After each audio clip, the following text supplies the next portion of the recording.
పచ్చడి చేస్తున్నాను. ఏంటంటే టమాటా పచ్చడి. ఇది దోసల్లోకైనా ఇడ్లీలోకైనా చాలా టేస్టీగా ఉంటుంది పచ్చడి. టమాటా, అలాగే పచ్చిమిరపకాయలు,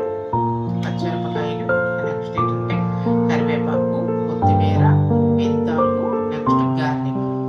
ఇవన్నీ వేసి ఫ్రై చేయాలి. ఇవి వేయక్కర్లేదు, గార్లిక్ వేయక్కర్లేదు. మిగతా ఇవన్నీ వేసి ఫ్రై చేయాలి. కళాయిలో ఆయిల్ పెట్టుకొని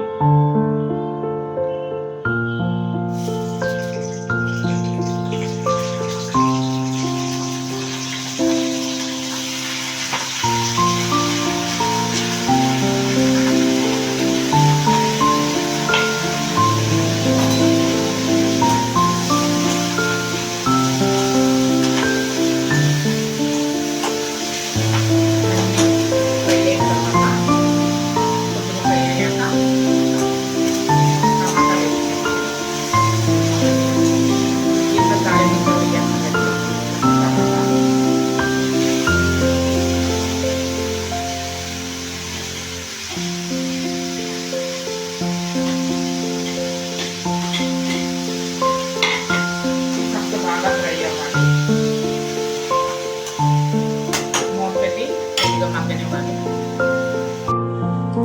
కాస్త దగ్గరగా మగ్గింది. మగ్గిన తర్వాత కాస్త చింతపండు కొద్దిగా వేసుకోండి.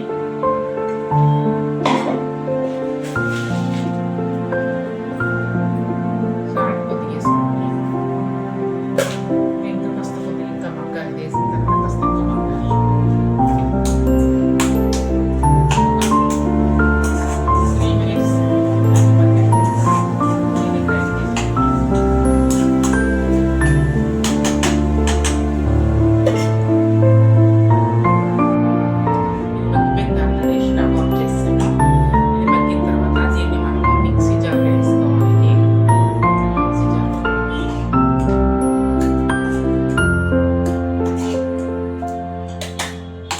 మిక్సీ జార్ వేసుకున్నాక నెక్స్ట్ ఏంటంటే ఒక స్పూను జీలకర్ర వేసుకోవాలి. ఇంకా నెక్స్ట్ ఏంటంటే మనము ఇందాక గార్లిక్ పొట్టు తీసి పెట్టుకున్నాం కదా, గార్లిక్ అవి వేసుకోవాలి. ఇవన్నీ వేసిన తర్వాత కాస్త చల్లారిన తర్వాత దీన్ని గ్రైండ్ చేస్తే ఇది దోశల్లోకి